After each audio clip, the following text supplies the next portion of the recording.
That sound is definitely not a Coors Light being opened. That is the sound of a good beer and a good podcast. Really? Hey. Welcome to Game for a Movie, guys. Hey. The power of audio. The power of audio. You can't tell what it is. It's definitely not a Coors Light, though. Definitely not, no. Because we are craft beer drinkers. Mm-hmm. I am your host, Mike. I am joined by... Andre. Mitchell.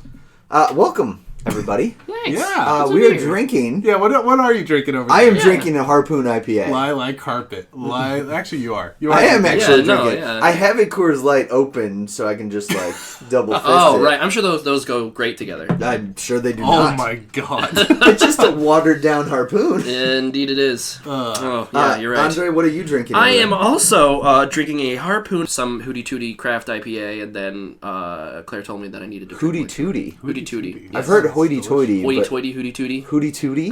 Yeah. Okay. Is that like the same? Is that the same thing, or is this? yeah. Are you mispronouncing this beer? Yeah, maybe. I don't know. All right. There is Hootie. You pronounce Coors Light. So I'm a Coors little Light, disappointed. Hootie Tootie, Hoity Toity.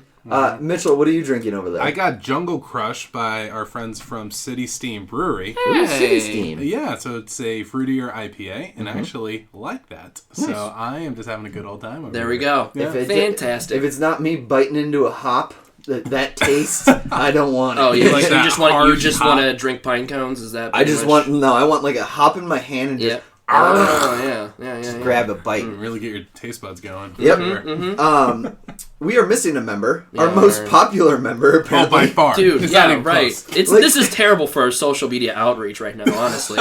How the hell is T-Dog our most popular member? Because I think it's because I have a Likeable? theory. he's likable, and also he's not on every episode, right? So it's like it's kind of like it's like supply and Well, demand. right. Like he's like the cameo guy. He's like you're waiting for that crossover episode. T-Dog's that crossover episode. So I'll never be the favorite, huh? No, unfortunately No, not. it's like in the League where Taco was my favorite character, and Right. he would have, or like in The Office, Creed is maybe my second favorite character, and he has like 5 lines Yeah. an Okay. episode. Yeah. You know what I mean? Yeah. Yep. Yeah. Well, let's play our favorite game. Where is T-Dog? Oh shit! That was him bumping underneath the Yeah, table. right, I was right, trying right. to do a drum roll. Is he Failed. haunting this apartment? He is. Dude, is he haunts indeed. my dreams. He really does. I have a theory about where he is. Okay. He got transformed into a cat Wow. Okay. and is the winner that goes to the Heavenside Lair. Oh, spoilers. Dude, what the fuck? I was gonna watch that movie. Let me tell you right now, no, you weren't. You're right. We've got more on that movie later. That is the bad movie that I had to see for this lovely podcast of ours. Damn it, Tom Hooper. If I why? knew I was going to have to see cats, we would not have this podcast. yeah, sure enough. So, My theory on where T-Dog is that he is now a dilapidated dwarf skeleton in the depths of the mines of Moria. That is oddly specific, Just, and I you feel know, like it very oddly alludes to something. I might have just been, boning up on my fantasy. I don't know, just for no apparent reason whatsoever. Just okay, hanging boning out. up on it. All right. Yeah. But anyways, that's where he is. Got it. Just Okay. dead. And Yeah. Mitchell, do you have a theory? Yeah, I've been reading T-Dog's blog, and it turns out he's in his 3rd week of getting through The Irishman. So he's still finishing okay. that. He actually wants to contribute to this podcast. So. You know, like you can only take it in 5-minute chunks. Yes. So I get how it's taking him so long. Dude, yeah. Oh, poor T-Dog. But he's getting through it, you know? Slowly but surely. Hey, Yeah. good Hop, for him. Hop is still around, so he still has some ways to go. Right. Oof. Wow. Yeah. We've got some lovely movies to talk about this podcast. Are they lovely? Some of them. Yeah. More than others. Okay. I will be talking about cats at the end, but I did see another movie I just want to talk about as a genre whole. Yes. Because I had some very strong opinions about the genre versus the movie I saw itself. Okay. So I will start with that, then we'll go to Andre Mitchell, and then close with cats. Yes. Stick around, because you won't regret it. I know you did. Yeah. I definitely did. The movie I have to talk about first is The Gentleman. Yes. The Gentleman is a gangster comedy Yep. written by Guy Ritchie and directed by Guy Ritchie. I was going to say. Okay. It has Matthew McConaughey and what's his name? It has Michelle Dockery. Yes. It has Henry Golding. Ooh. And He is, besides Brad Pitt, my man crush. he is very attractive. Yes, he is. Yes. And they also have Charlie Hunnam Yes. and Jeremy Strong and Colin Farrell. Yes. Those are the big names that I wanted to get out there. A lot of talented folks. A lot of talented folks. Oh, and Hugh Grant Oh, whoa. Yeah. Is he a smaller role? No, Or- he is a big role. Oh, okay, cool. So, basic story, Matthew McConaughey owns the weed empire in London, and he's trying to get out of it and retire. He has a potential buyer lined up, and Hugh Grant's character goes to Charlie Hunnam to warn him that, like, hey, I've got this story, we're going to take him down, you should get out now. Because I don't know what their relationship is. Is They know weed each other. illegal in the UK? Yes. I guess, okay. That's my number one question. Yes, it is illegal. Gotcha. Okay. It does take place today, so So I'm assuming it's still illegal. yeah, it's still legal. I'm guessing. Yeah. I feel so. Somebody asked me because their costumes are a little older looking if Yeah. it took place in a different time period, but no, they all have cell phones. Like there's a big side plot where they accidentally kill somebody, and these kids take pictures of it, and they're like, "We can't get busted with this. We need the cell phones." Gotcha. So, Okay. yeah. So we're playing with modern technology. Right. Yes. So here's my problem with the gangster comedy. I don't get how it gives a writer carte blanche to just be racist, homophobic. Interesting. Because, like, I don't care if it's like it's fast talking, that kind of stuff, even if it's just kind of jokes here or there. Yeah. But it's just sometimes just mean intent. Like, the guy calls the guy a black cunt. Damn. Like, okay. it's, you know, and the one line that stuck with me about Henry Golden is they were talking about him, his name is Dry Eye, that's his nickname in the movie, and it's totally shot at his eyes because he is Asian, Yep. and there's a line where literally they say, I don't care if the fucker's Japanese, Cantonese, Pekingese, just get him fucking here. And you know, it's like... It rubs you the wrong way. It does. Yeah. Interesting. I did not expect that, I guess. Who was Yeah. delivering those lines? Is that McConaughey or is it just whoever? That was a henchman, Okay. like white henchman, like So a guy you're supposed to stereotypical. hate? Like, you know, like, you're supposed to hate this character anyway? No, Or- he's not. He's just a side character. Gotcha. You know, he's not like a hateable guy. Yeah. It's just kind of he's a side character. You know, and I like, see.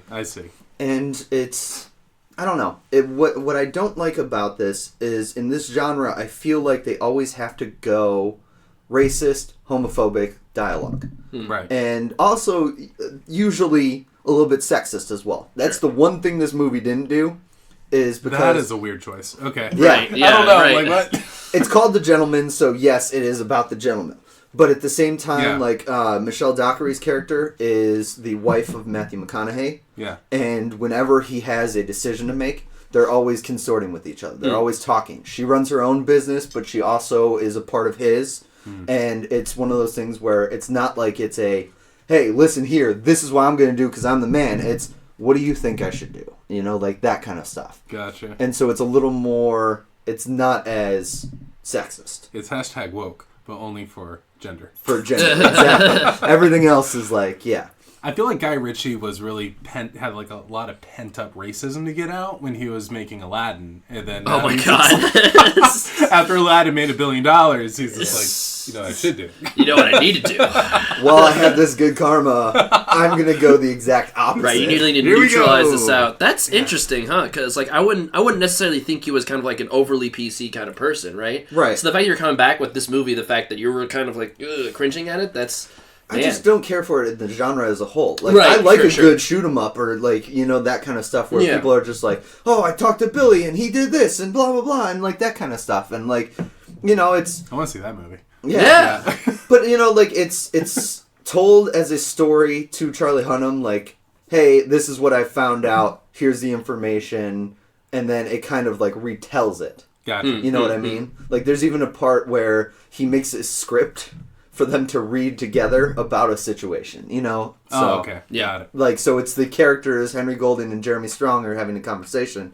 And they're recreating it. It's Hugh Grant's voice and Charlie Hunnam's voice I doing see. the parts for them. Gotcha. So It kind of like the Carlos Pena. I don't know who I'm forgetting the actor's name, but Michael Pena? Michael Pena, thank you. Yeah. Carlos Pena was a baseball player. yes, he was. Michael Pena in Ant-Man. Yes, Are you talking like that kind of exactly. trope? Okay, Yeah. gotcha. Okay. Which I mean, like it works. Which- That was one of my favorite scenes, actually. So. Oh, those are Right. fun. Yeah. It's drunk history. You Exactly. know, it's great. And Yeah, for like sure. it's because Hugh Grant goes all out about it. Like, no, you gotta actually put some emphasis into it, have some emotion, that kind of stuff. Because he originally just reads it like, yeah, the meeting went poorly. No, do it again. Like that kind of stuff. Yeah. So it was kind of fun, but overall, gentlemen, 2 out of 5. Wow. Okay. Machine Guns.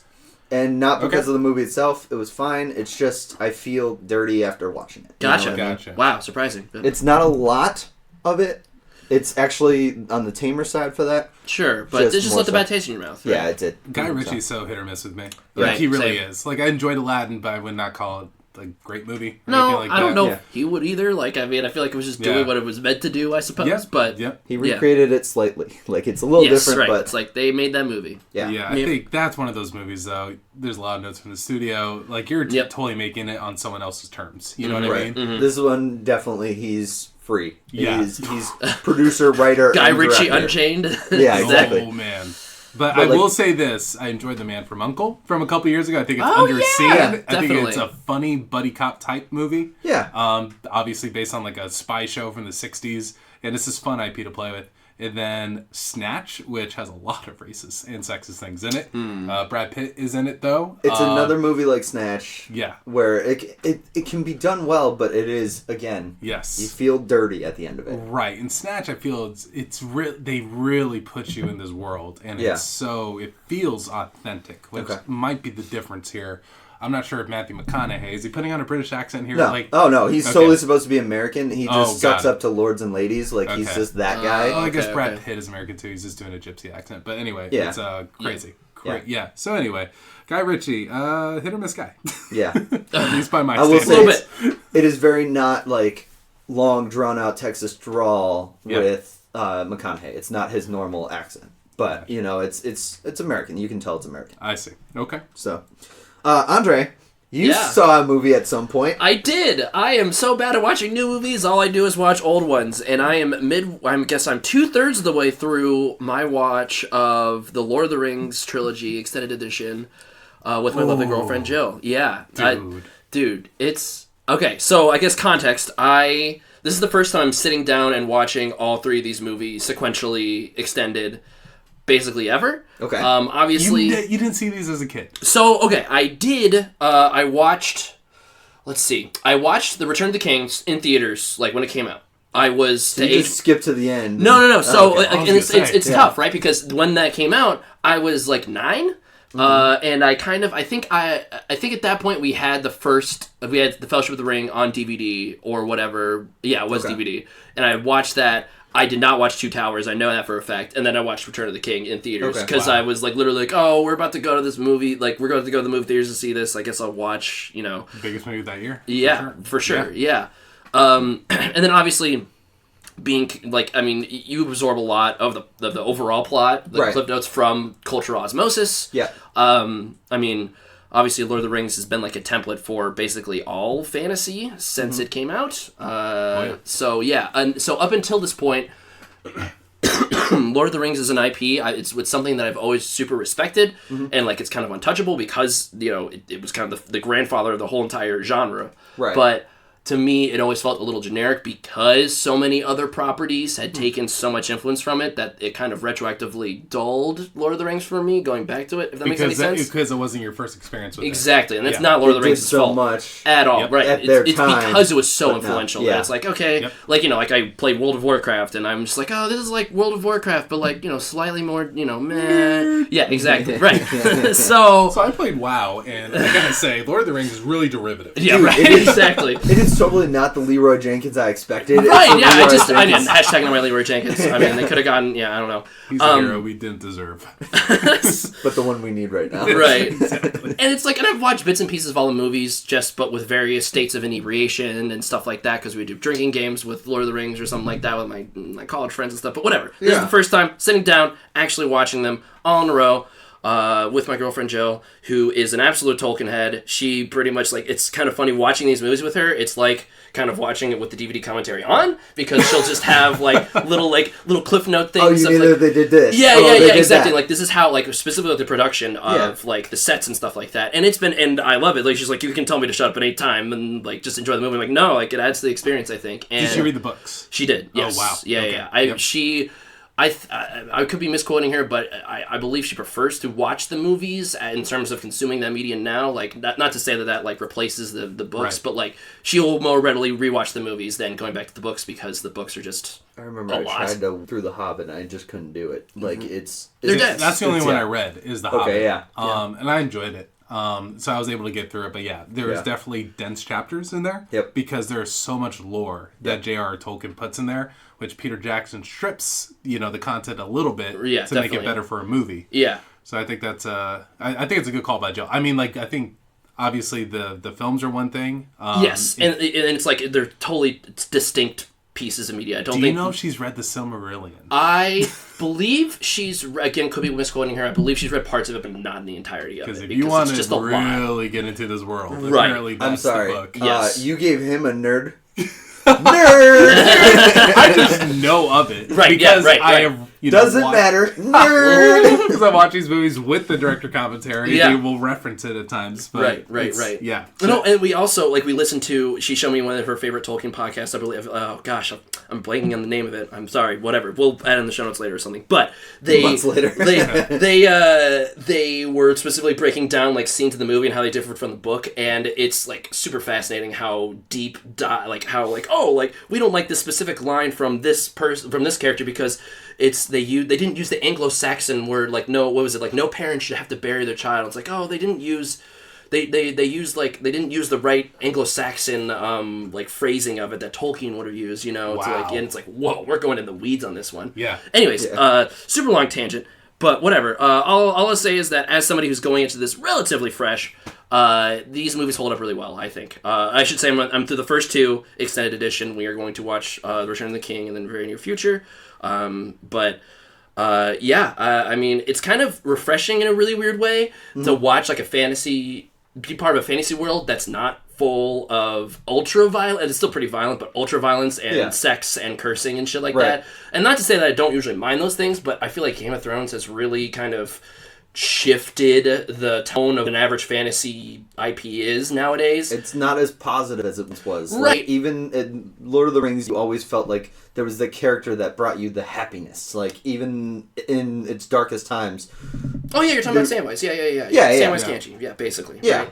Right? Game of Thrones definitely doesn't have a Samwise. And Game of Thrones is a response to Lord of the Rings. Absolutely. Like, a lot of the tropes they purposely go against because it's like, as you were saying, a lot of this is established from Lord of the Rings, and George R.R. Martin wanted to change things around and it surprises readers. So it's in a direct response to that type of storytelling. Right, but because of that, because of how huge Game of Thrones got, it's kind of become, not rote, but it's like, okay, that's the default now, is that it's a dark fantasy is now default, right? It's a new standard. Yes, and it's been refreshing to just kind of, watch him, experience a journey, like, that's not going to, like, I don't know. It's just fun to watch these characters go on their journey, and it's still emotional when you have those big character scenes like Boromir's death. I mean, obviously, like Aragorn, mourning the supposed loss of his Hobbit friends. Like, just I don't know. Like, it's just a lot of fun to see these actors be in their element because you can definitely tell that everybody who's in this movie is really going for it because it's so huge to them, right? Yeah. Right. So, I mean, acting obviously out of this world.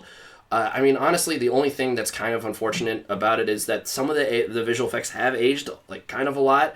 Like, it's been 20 years. It has, which is crazy to me, man. Yeah, it's been almost 20 years. I will say, on the positive note, on the VFX, Gollum still holds up really well. I mean, and that's clearly where they put most of their focus. The VFX team did because Gollum is center stage, like on screen for a lot of Two Towers, and I'm assuming Return of the King.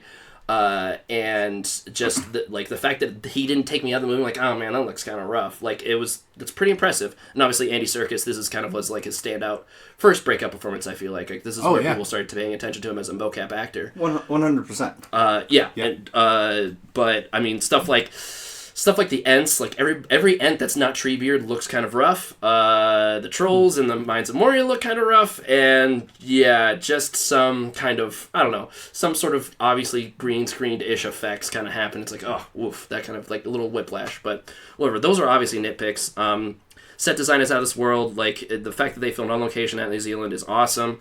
Mitchell, you've done. Yeah. You're right. I've been to a lot of the scenes where, well, first off, the touristy nerd in Rotorua, I totally deserve it. Rotorua, they actually still have the town of Hobbiton that they built for the practical set of shooting the exteriors and whatnot, and it's such a cool experience. They have the Green Dragon, which is the local bar, which they've converted to a real bar. Nice. And after you're done with your tour, you can have some mead or some ale or whatever. It's Oh, awesome. cute. It's so cool.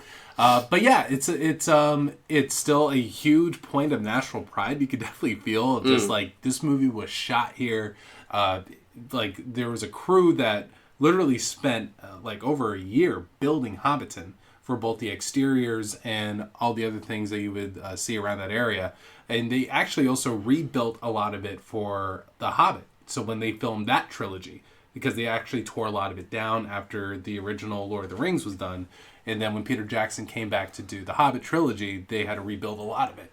But the Shire is beautiful to go through. And then in Wellington, which is what I would call the Hollywood of New Zealand, that's where Weta, which is the studio that Peter Jackson owns, they filmed a lot of shots there. And I took a tour and of going all around the city where they shot different things. And it's fun to know that, yes, there's a lot of CGI, and it was groundbreaking for the time. A lot of the effects, especially of showing scale of Gandalf to the hobbits, right. a lot of it is forced perspective, yep. which is old school filmmaking. Definitely. And I think it's so cool that they using that. For sure. Like, and as a small tangent, like I think, didn't they build like two different versions of Bag End, like Bilbo's home, for Ian McKellen and one for, I forget his name, but obviously Bilbo, right? Like, just to force that, like, just to show how towering Gandalf was over Bilbo. Right. It was really cool, old school filmmaking, and it works. Really cool. Yeah. Really, really cool stuff. I guess really quick personal thoughts. So I finished Fellowship of the Ring, and that's easily the film I'm most familiar with, because that's the one I've watched kind of the most times, and, again, various bits and pieces of it. And it's like kind of that one is, not to knock on it, but it's like the most kind of, I would say, box standard is too harsh of a word, but like that is like kind of, I was like, okay, cool, like this is a fun movie, I enjoy myself, but glad to hear this because I can't go back and watch it. Really? Why not? Well, when this came out, I was a kid. Okay. And like we went and saw it in the theaters. Me too. None of us expected it to be a sequel. We were all used to... Oh, what? Oh, you didn't know it's a trilogy. We didn't know it was going to be a trilogy. Okay. Oh. And so it's just one of those movies that, like, you get to the end, and we have seen sequels before. Yes. But each movie is still finally wrapped up, where it's like, okay, good guy wins whatever. It's not a continuation story. And that book ends with Boromir dying, or the movie, rather, ends with Boromir dying, and they're just like, all right, well, I guess we're going to continue on. And so we left pissed. Absolutely pissed. Yeah. And I still have that in my head. That's funny. And I can't go back and watch it, even though now I know, obviously, it's a continuation. That was my first movie experience with a continuation story. That's really funny. You're like, I'm trying to wonder, like, you halfway through, be like, wow, they're taking a really long time to get to this mountain. Right! Like, what the hell? Like, what the hell? They get to this mountain and destroy the ring. Yeah. Wait, what? Mm-hmm. To be continued. Fuck this! I had a similar experience, different reaction. Okay. Me, my mom, and my stepdad Ralph saw it in D.C. We were just happening to be vacationing there. They had both wanted to see it, and I think they both knew it was part of a trilogy. Okay, yeah. They just knew it was a part of a book series or whatever. So I'm watching it, and dude, where it ends, Fellowship of the Ring, is after this climactic battle, all this emotional payoff is happening, or maybe not even payoff, it's just emotional stuff is happening, and you just hear the groans in the theater. It's like, oh, we need more. Right. It wasn't like they were pissed at because the movie. It literally ends they with just like, wanted more. It literally ends with Sam and Frodo like comforting each other as they look on to the journey forward through. And they start walking. Yeah, they start walking. Like, and you're like, whoa, what? Yeah.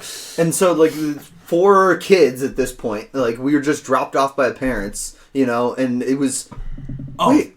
What? Wow. My parents weren't there. Nobody's parents were there. I think I got Prime before. I don't know. Like, I just remember wanting more movie, but not expecting more movie, if that makes sense. See, we had no clue. Yeah, that's None rough. of us had any clue. That is rough. I don't talk with these guys anymore. Otherwise, I would wonder if they feel the same. Yeah. But for me, it's hard for me to go back to that movie. Gotcha. The podcast is called The Prancing Pony. That's the one that we... Prancing that Pony. makes sense. Yeah. It's a... Yeah, yes, that's where they meet Aragorn, right? Aragorn. Yep. That's it. Okay. They're lines up. Yeah. Anyways, so again, so I finished Fellowship of the Ring, and then that's the one I'm most familiar with before going into this. I'm like, okay, that was fun, and I'm down for more. But I was like, okay, and we took a while to get to the second, like to get to Two Towers, and then like finally like, okay, it's time. We have an afternoon. Let's start watching the Two Towers. And I kind of found myself asking Joe more questions about like, oh, okay, so like, where's this location in relation to here, you know? Right. Or just like, where's Rohan in relation to Gondor, in relation to Mordor, as blah, blah, blah. Well, there's a map. Exactly, right. Well, and then that's kind of where I found myself invested enough to build my own mental map of Middle-earth. Nice. And that was kind of, the last time I had done that was Game of Thrones, really, with a fantasy series, right? Sure. So that's kind of like where... I kind of realized, like, okay, yeah, obviously there's still a lot of magic in this story, right? Yeah. So, I don't know. I would say Two Towers personally. If you're gonna like, right now that's currently my favorite of the two, just because I think it has a little bit more interesting, it has a little bit more stuff going on. I love the whole subplot with Rohan, even though like Skyrim totally just pulled so much from Rohan, basically, like the like that kind of aesthetic. Spoilers, I'm only like half an hour into Skyrim. So. Yeah, well, you kind of... How many hours is it?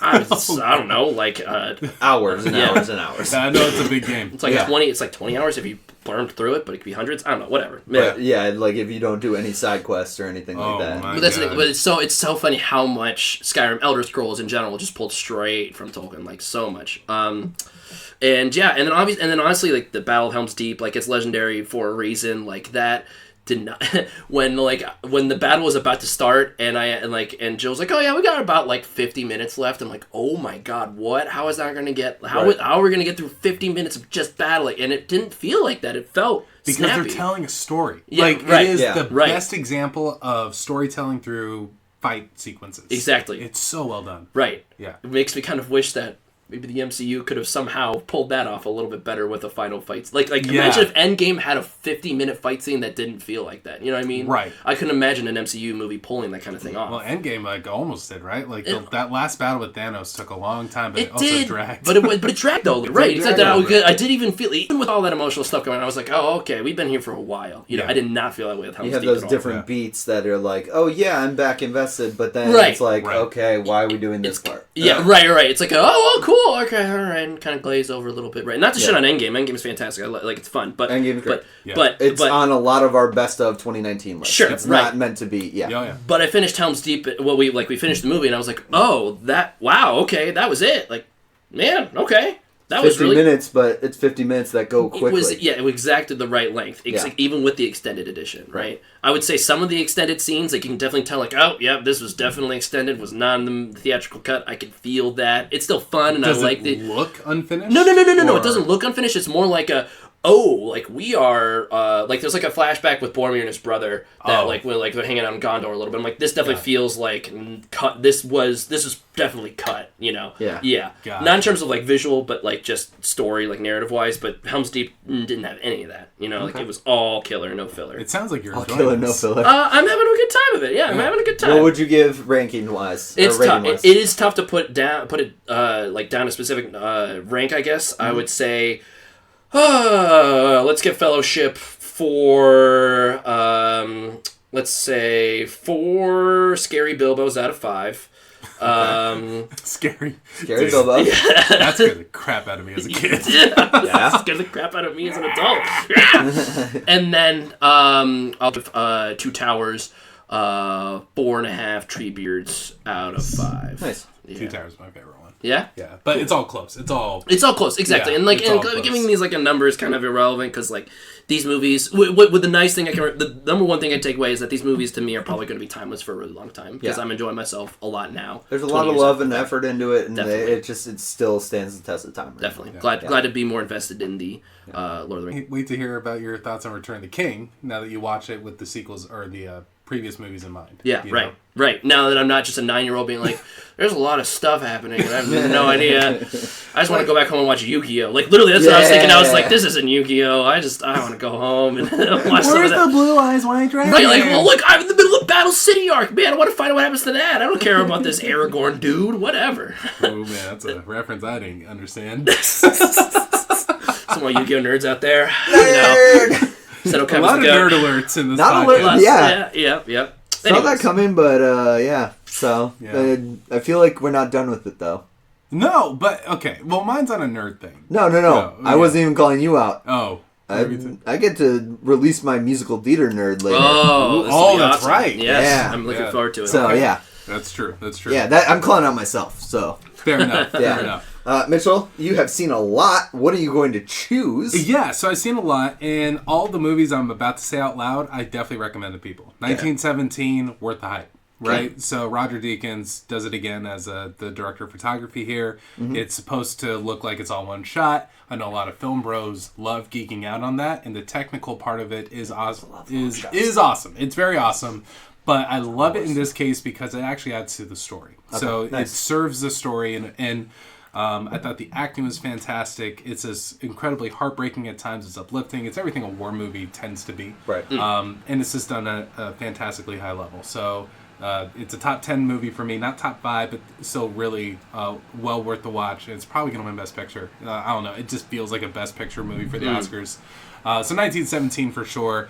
Little Women. A lot of folks on Twitter definitely been hyping this movie up. They want Greta Gerwig to get a Best Director nomination. I absolutely fucking 100% agree. This is her follow-up to Lady, and she also wrote this movie as well. And she's adapting it from a classic novel. And what she does as a screenwriter, and she did get nominated for adapted screenplay. Fingers crossed she'll win.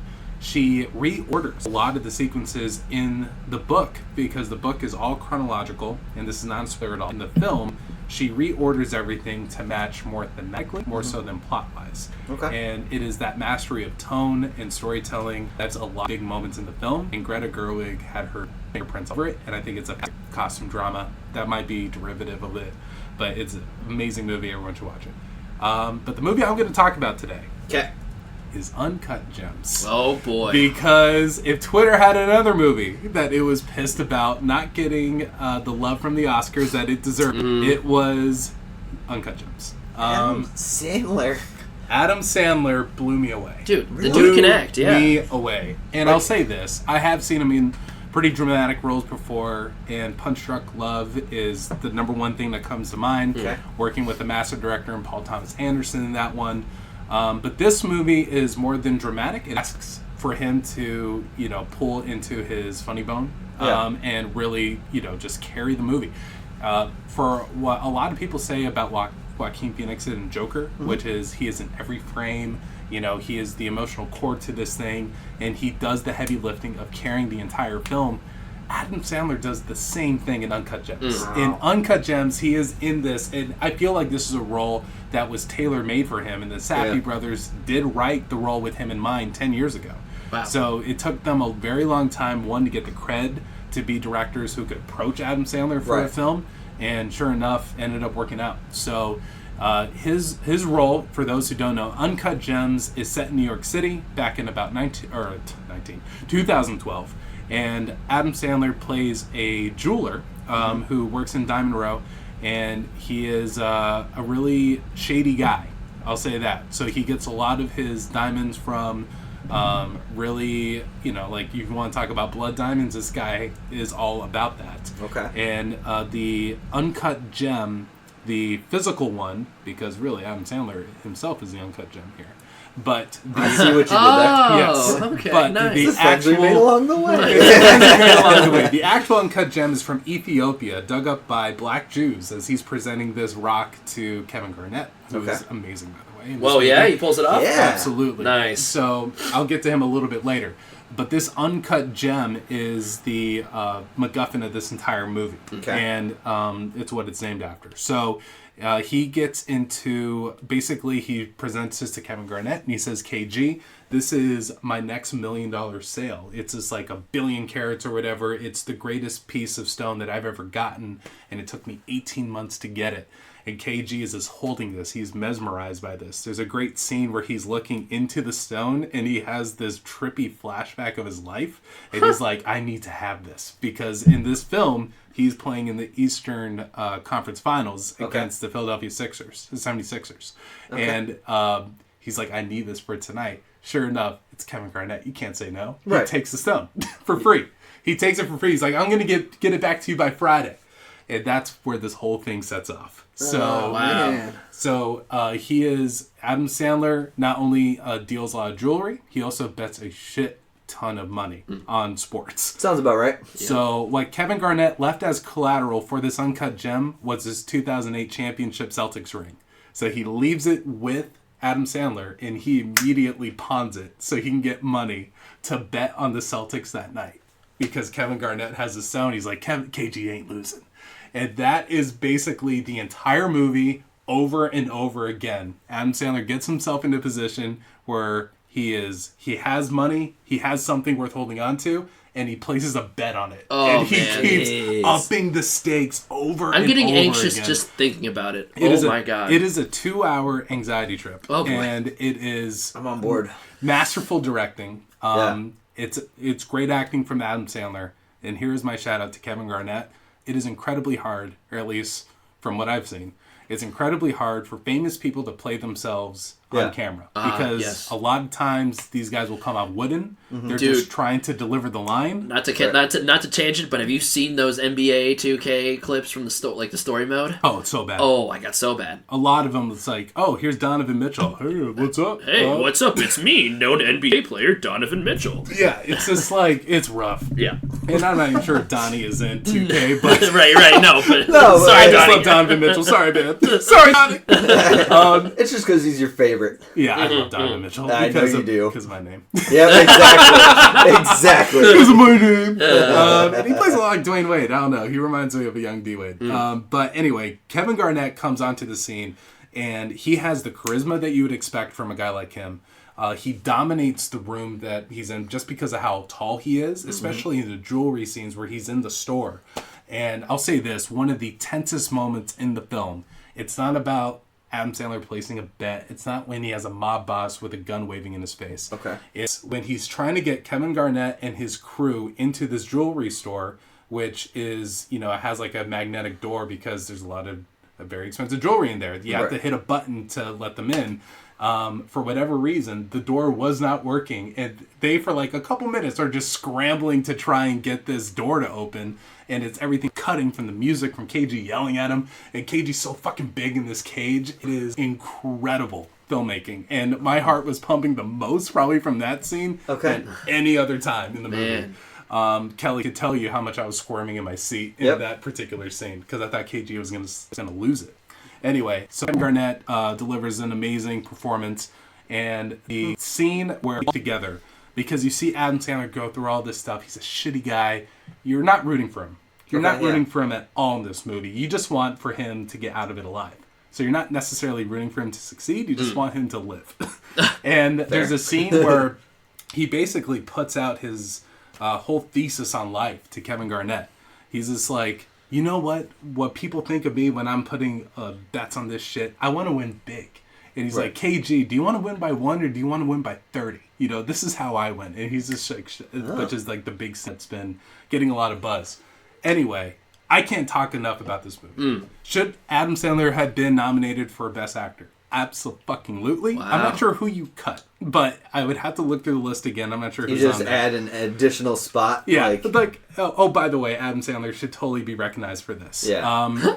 I think maybe not the Safdie brothers for Best Director, but I think absolutely it should be for Best Picture.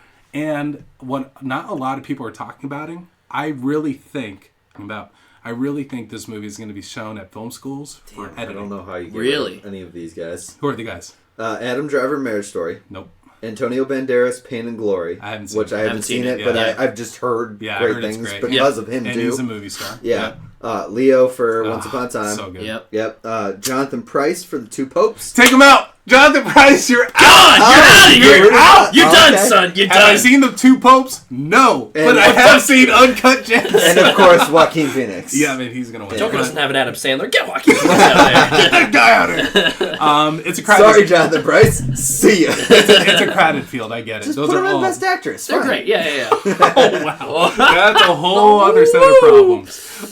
So anyway, best editing. They've done it for director. I think best editing for seriously for 1917 for it being a spectacle of long takes. Yeah. This is a masterclass in showing you how cutting a film can actually drive narrative and build tension and drama. I have to go see this fucking movie. Yes. I did too. You've sold me on because I just Anyway, I'm gonna give this film by the way, my number 3 film of the year. I'm giving it 4.5 Boston Celtics championship rings. Nice. There we go. All right. Okay. I need to Cute. see this movie. You need to see this movie. I need to see it. I really want to. I will say this.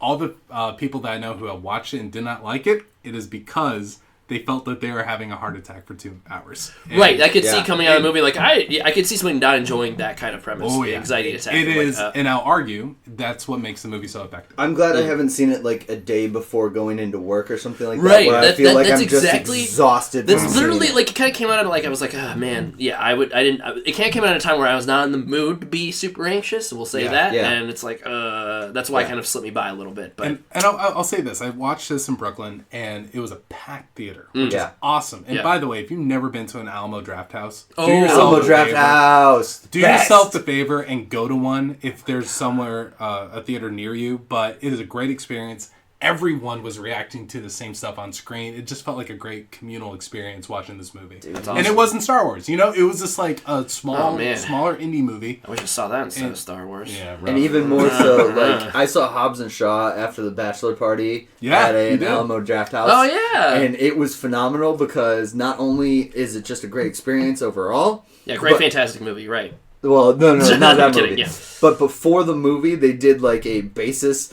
Let's run through the first 8 Fast and the Furious movies just in case you haven't seen it. Yeah. And who the hell Hobbs and Shaw are.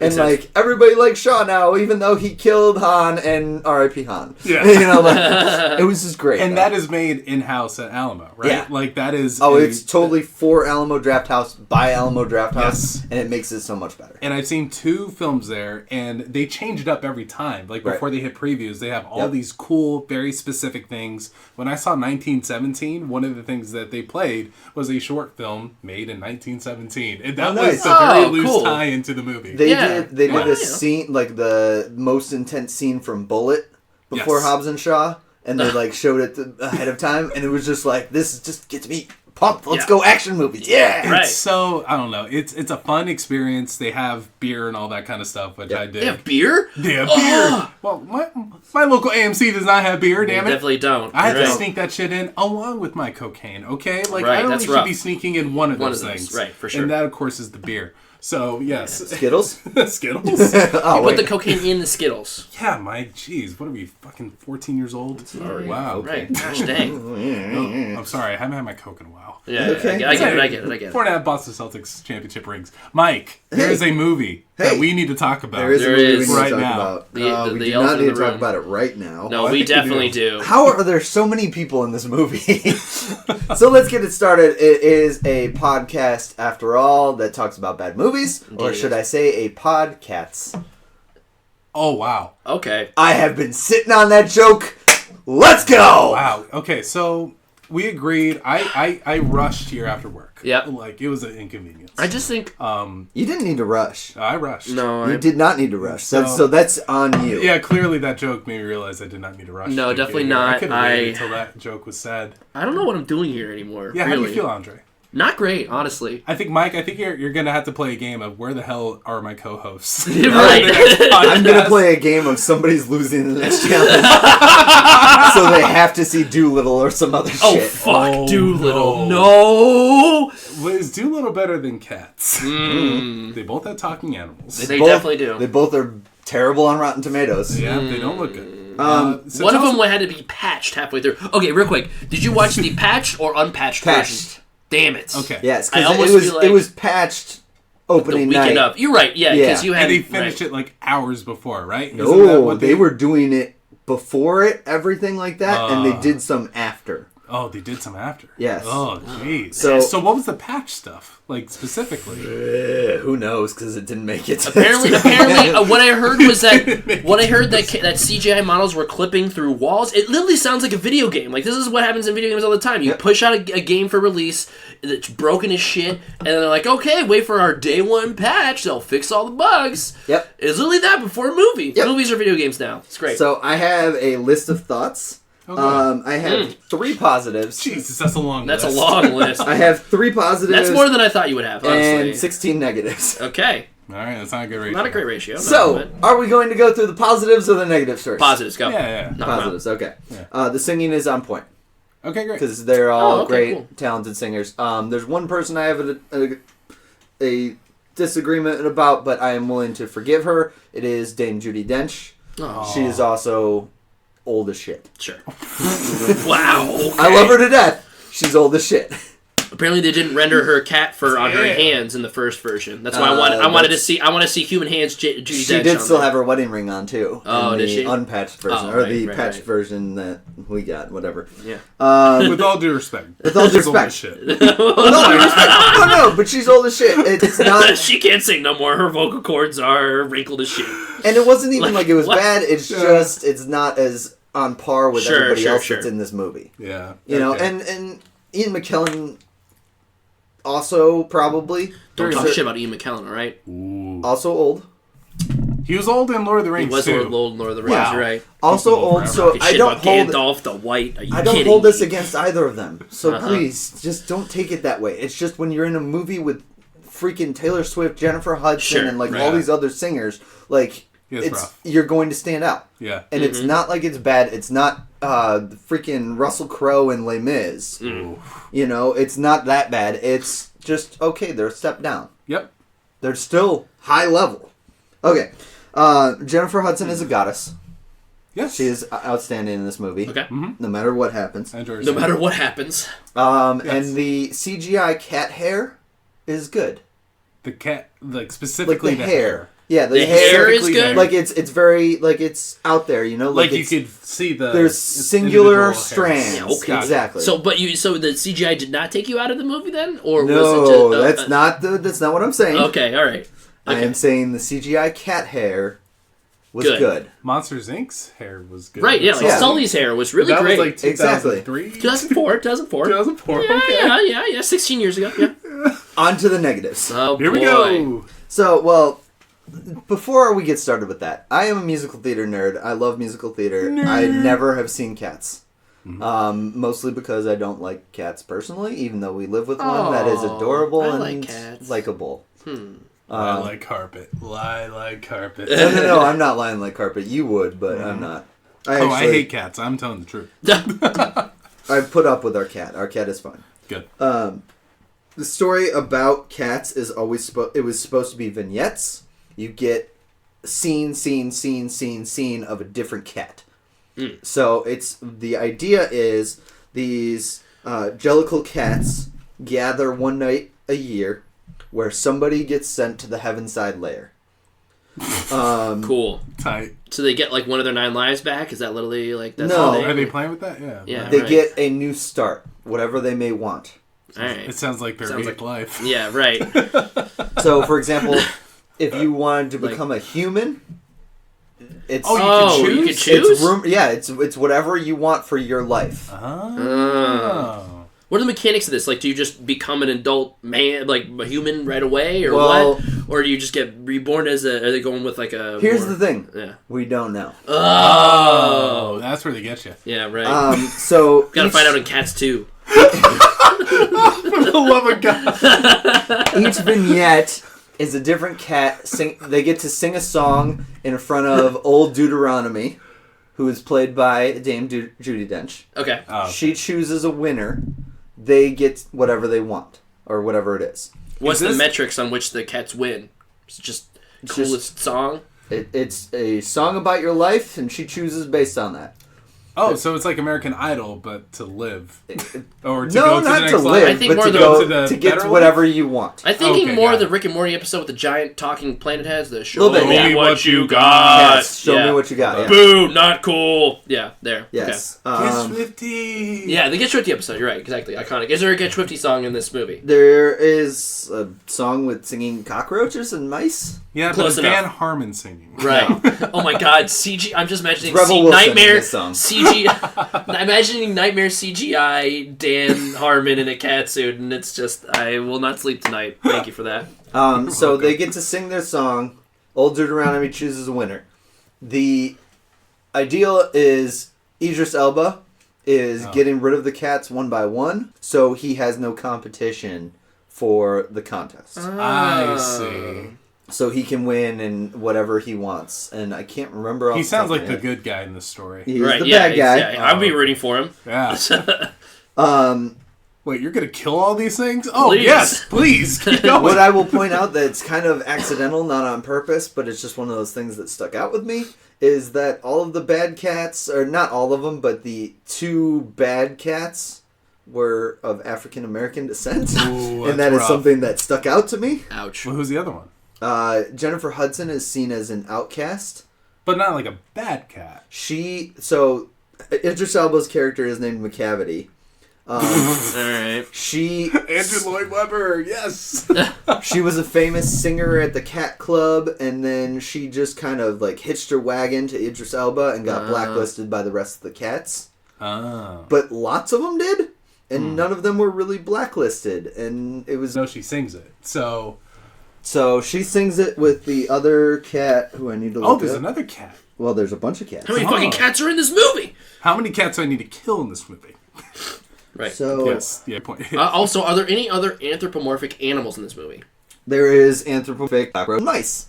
Okay. What about dogs? There's no dogs. Oh, what a good boy. As the last song. That's the real sequel, Dogs. Dogs. Oh, Puppy Pilot. Puppy And Pilot. she saves everyone. There's also no Jason Derulo junk. If you've ever heard the. Oh, I heard. Yeah. Yeah. What? So they all got Ken dolled, Barbie dolled, like Oh, sure. Right, bottoms, and Jason Derulo took it especially hard and started like a conversation about the fact that he has ginormous junk and they couldn't.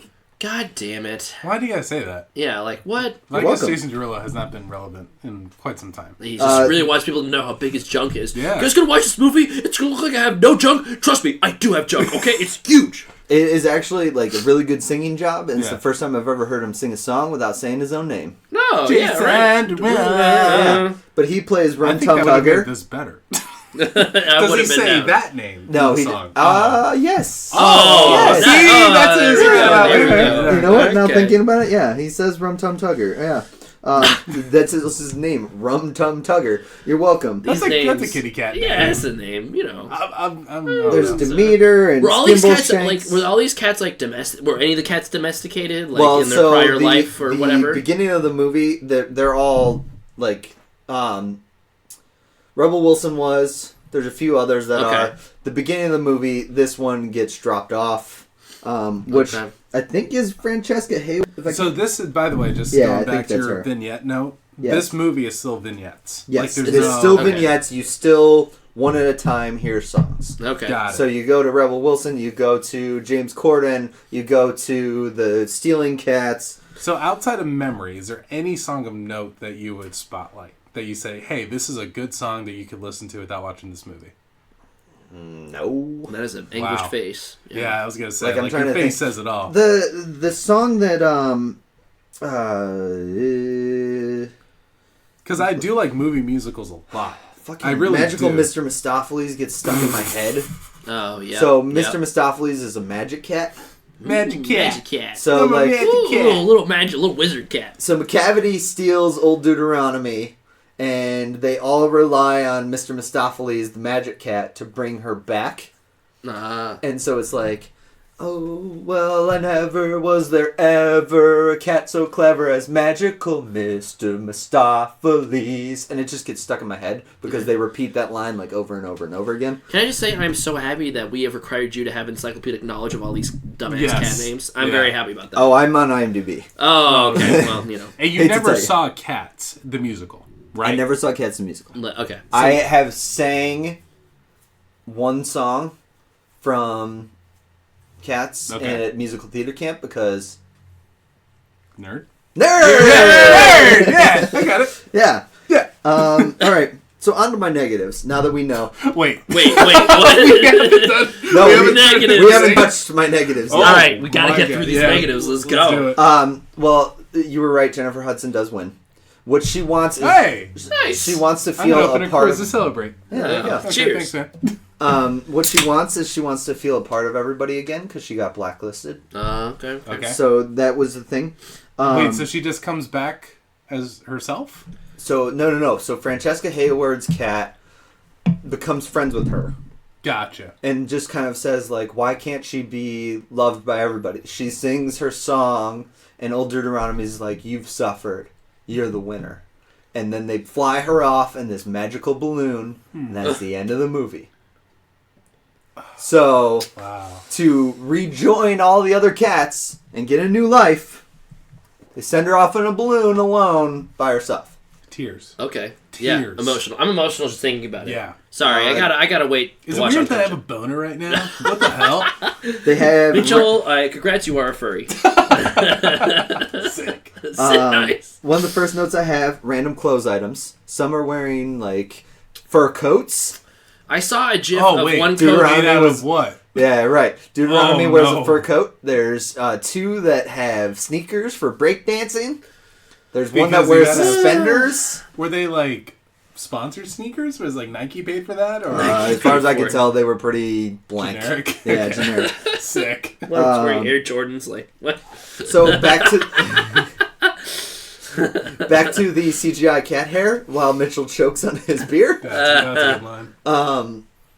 The cat hair was blended in nicely until you got to this one cat that had like these eyebrows that were just boom. Dude, like that's what I'm saying. From all these trailers, like, it is just Uncanny Valley Central for me, at least. Like, it looks so one weird. cat had a gold tooth. Cool. Was he a pimp? It was a she. Oh. And she was supposed to be like the muscle. She was supposed to be like the muscle. Muscle, okay. Yeah. That's how you know. That's how you know. Right, the gold tooth. That was like, this is the muscle cat. One thing I argue with musical theater stuff is I always feel like when they have like dance showdowns, they make it ballet versus everything else. Like it just needs to appear superior. You know what I mean? Yeah. Mm-hmm. Okay, that's a really good note. And so like our first cat that's supposed to be like the heroine of the film, she does ballet. And so, like, it would be this one part where it's like, oh, yeah, I'm going to do this cool jazz move, blah, blah, blah, blah. And then she comes in and she's like, yeah, pirouette. Pirouette. And is that supposed to be superior, the pirouetting? That's what it feels like, yeah. Oh, okay. I don't know if it's necessarily what they wanted, but it's definitely comes across that way. Okay. Again, white savior plot, because she is a white cat saving Jennifer Hudson, and who's very... Yeah. She's a black cat. Yeah. Yeah, okay. Right. Stands out a little bit like, weird. Yeah, right. There's awkward sexualness. Lots of. I was just about to ask, are you cats can fuck? Yeah, right? All right. Also, are you a furry now? Like this is no, I'm not a furry. No, it turns out I am. Turns out Mitchell. Right. I have embraced this part of my life. Right. Yes. I don't know. I just wanted to know. The CGI feet, because so you're a foot guy now. Got it. So they so is Quentin Tarantino. So Quentin Tarantino. You're in good company. So what? No, this is my note about CGI feet. Assuming they are doing this stuff on a soundstage, they're probably wearing shoes. Yeah. Right. Yep. Right. So why do the CGI feet still look human-like? They did it on purpose. Yeah. So that was an artistic. Wow, that's a good point. That's an artistic decision. They're like, no, we're going to keep the human feet. Yep. Yeah. Oh God, what? Yeah. Like if they took cat feet and they have like human hands, which is fine if they like made it look a little cat-like. Like I don't care about that, but the problem is it was like it's just bare the CGI stopped here. Oh wow! And they were like hands. Which I get, isn't that accurate to the costuming from the Broadway musical? Oh, that could be. I'm not sure if that's maybe. I've never seen it. Is that maybe I thought they wore like gloves or Yeah. something like that. Oh Looked a my little God. like. I don't know. I'm really just trying to defend this movie in some way. Yeah, right. Again, I haven't seen the actual stage musical, so I can't say. But I would think they would wear some kind of gloves, so then it just more so than anything doesn't stand out. Yeah. But I don't know. Okay. The opening, they did a lot of disorientation, and like, yeah, it was part of it, but at the same time, it was just like, oh, what the hell? I feel like I just got vertigo. Got it. Right. You know, dancing faced cockroaches and mice.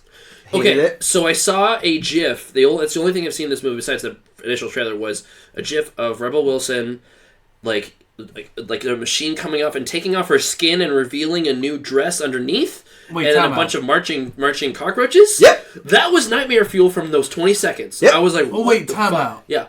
You made me see this movie. Cats don't shed. No, they don't. Like, or at least not like a snake. No. But she had like a like a sparkly one piece thing that was just like on. Yeah, but yeah, she threw her skin off. She threw her skin. Oh, she threw her skin off. That's right. She literally zipped down the middle of her chest and threw off her skin to reveal another set of skin with a one piece dress underneath. I could see how that works on Broadway, but not in a movie. Yeah. Right. Like, No, that's the thing. Like they're trying to go for it was a very Broadway style thing, but because they decided to do the Uncanny Valley CGI monsterness, it looks fucking weird. Why did they do that? And then my final thing about this movie is the last song was sung by Judi Dench, and she just all of a sudden she's singing the song, and then she turns to the camera. Oh god! And it's the last song, and they have this awkward fourth wall break where it's just like, a cat is not a dog. Okay, we all knew that. What is that supposed to mean? Yeah, what does that mean? That's the song. I don't know. Oh. Andrew Lloyd Webber wrote this. I don't know. Okay. What's your thoughts on him, by the way? Because Kelly, who is also into Broadway, feels he is so overrated. Like, immensely overrated. Like, if you look at because he's so prolific, he's done a lot of things. But if you were to do a ratio of There's good so to many bad, things that are good. Yeah. And I guess it's hard, like, I don't know. Like, she can name these better than I can. But, like, were you an Andrew Lloyd Webber fan going into this? Like, I liked Andrew Lloyd Webber. I'll say this: the Phantom of the Opera is great. Evita's great. Yep. Jesus Christ Superstar is weird, but it's good. Joseph and the Amazing Technicolor Dreamcoat. You know, like that's great. Gotcha. I'm like looking at all this stuff, going like, and he's done a lot though. He did School of Rock to make it go to Broadway. You know. Yeah, I saw that. But then he has things like Starlight Express, which is completely on roller skates. He does Cats. Yeah. And I don't know. He has so much good, so much bad. It's hard. It's hard. And he's been around forever. Like he's still doing it. He's a weird dude. Incredible. Right. Yeah. Yeah. I don't know. So, what are your thoughts on this? It sounds like you're probably leaning on the negative side. Just a little bit, right? Yeah. If we have to sit here, I'm gonna go 0 cats out of 5 dogs. Whoa! A hardcore 0. Hardcore 0. Wow, hardcore. Whoa! Yes, there's so many things they could have done to make this better that they just didn't. Wait, have you done a 0 before? Because I know you've seen bad movies. Yes. Okay, what's the other 0? The other 0 is Yoga Hosers. Yoga Hosers, that's right. And I would take this over Yoga Hosers because at least this tried to be good. You really hate that movie. Can you give it like a 0.25 then? Just to... Sure. Well, whatever. Okay. Sure, we'll give it a 0.25. Sure. That's fine. I'll give it a 0.25. But it's like, if you're looking for comparison, Yoga Hosers is still worst. What did the Lion movie get? A 1, I think. Yeah. A 1 out of 5 because they did make a movie and it was, and whatever. Yeah. It happened. It happened. I don't remember my exact rating, but it may be 0.5, but that's awesome. I would still say Leo the Lion's probably better. Yeah. Because they made it fully animated. Right. Versus this was my half god, animated. Wow. Yeah. Leo the Lion over Cats. Yep. Damn. Wow. Yeah. Well, here's to that. So Cats. Meow. I'm gonna make you all sit through something bad.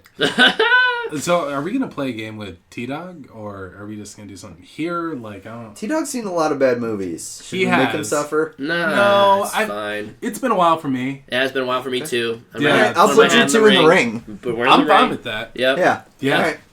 Well, we'll figure that out. I'm going to say something real quick. So, we are recording this the day after Kobe Bryant, Gianna, and a lot of other people died in a helicopter crash. And since this is a movie podcast, I work in sports. I'm not revealing where, but I work in sports. Yep. And that affected me in a very close way yesterday because I was a huge basketball fan, not necessarily Lakers or Kobe, but this is a guy, ever since I remember watching the NBA, Kobe had been there. And he had maintained a pretty relevant standing in the public eye, even after retirement. And for this passing to happen is devastating. And I think one way, if you're a fan of movies, is to, just like to look back on all of his work post-retirement, and one of which that he did and won an Oscar for was Dear Basketball. And, he was a guy who was, you could see in the way he played the game, and a lot of writers are making pieces about it right now, but he was basketball's ultimate storyteller, with the way he, just the way that he played basketball. It was emulant of MJ, but also he had like a second act to his career post Shaq. Like there's a lot of ups and downs to his career, and ultimately he decided to go into storytelling in his retirement, which I think says a lot because he could have done literally anything. He could have, and that's just one of the hardest parts about this, is that I feel like his career post basketball was going to be almost as much as it was going to be something huge, he was already having so much momentum, and a lot of NBA players once they retire, they kind of leave the limelight, they become private citizens, but Kobe wasn't satisfied with that. He was still trying to do more, and he was succeeding at that, and I feel like we lost a lot of potential with having his life cut short like this. It's just I'm still trying to. It doesn't feel real. It doesn't feel real at all. Exactly. And I'll be honest, like with Kobe, like once I heard he died, it was struggling to find out, like, is this real? Like, I was reading on Twitter initially, so I'm like, this has to be a hoax. And then obviously it became real. The emotions didn't hit me until I read that Gianna was also in the helicopter. Yeah. And that is someone I remember very vividly being like playing with her dad on the court before a Lakers game. Mm-hmm. Mm-hmm. And her life is done at 13? 13. Like, no, that was him. The years lived was 2006 to 2020, and like that is awful, just tragic. But I will say this: the beautiful part of his life, a lot of it is memorial. It's the full than most any of us will ever live. And you're able to celebrate it in pretty much any accessible way, and including his work in Dear Basketball, since this is a movie podcast. Mm-hmm, Mike, you posted this earlier on our Instagram feed of Give This a Watch. It is a beautiful piece of art, and it was Oscar worthy and Oscar winning. And it's very available too, which is nice about it. I like the movies that are, you can see that it's something that was widespread, so that you could find it, you could watch it, you can take it in. Oh yeah. It's something that is not hard to find. If you ever loved something as dearly as Kobe loved his profession and as anything that he loved as close as his daughters and his wife, Dear Basketball kind of sums all that up. Yeah. Which I think is a beautiful thing. So, yes. That's it. Yeah. That's it. So you watch Cats too. I watched Cats. Yeah. And The Gentleman. I need a good movie in my life. What is your aggregate score? So it was 0, or is it a quarter for Cats? And it's a quarter and a 2. Quarter and 2. So you got like a 1.25 whatever out of Yeah. It's rough. No bueno. Yeah. Hey, your aggregate for your 2 movies was really good. 4.25. I mean, it's Lord of the Rings. Your aggregate for everything. 4.5. Well, no. If you were to rate all those movies you said earlier. Yeah, Little Women's number 4 on my list, and that's 4.5 as well. Yep. 1917 is probably a 4. That's number 8 overall, I think. So you're probably sitting at a 4.25 overall. Oh, I'm chilling. Chilling. I've seen some really great movies lately, and I'm very happy. There's for some this movies time on of my year. list. Well, boys, we need to knock you down a peg. Oh shit! So, how are we going to determine this? Yeah, right. What's the plan? Mike or off Mike? Get it? Nice, dude. Oh, sick. So the joke is his name is Michael. Yeah. And then sometimes you're called Mike when you go by Michael. And then there's also a microphone. Right, and then you can also say Mike. And you complained about Mike. Oh, shit! Dude, I'm telling you. There's layers to this. You complained about my joke, and You know, like I said, I was kind of like, while we were talking about cats, I was like, man, that pun was really bad. The podcasts, and I was like, I don't know if I want to do this. But then you brought it home, and I'm like, this is why we record. Yeah, all the bad puns are the friends we made along. Right, exactly. Right? Yes. Right, yeah, absolutely. So seriously, are we gonna do this? We're gonna do this off mic. Okay. Off mic. All right. For your host, Mike, Andre, Mitchell. thank you for listening to another Game for a Movie podcast. Yes, I'm gonna make it again. God damn it! Suck it! Damn it! We'll see you next time on Game for a Movie. #cancel Mike. Fuck Mike. Just fucking hate you.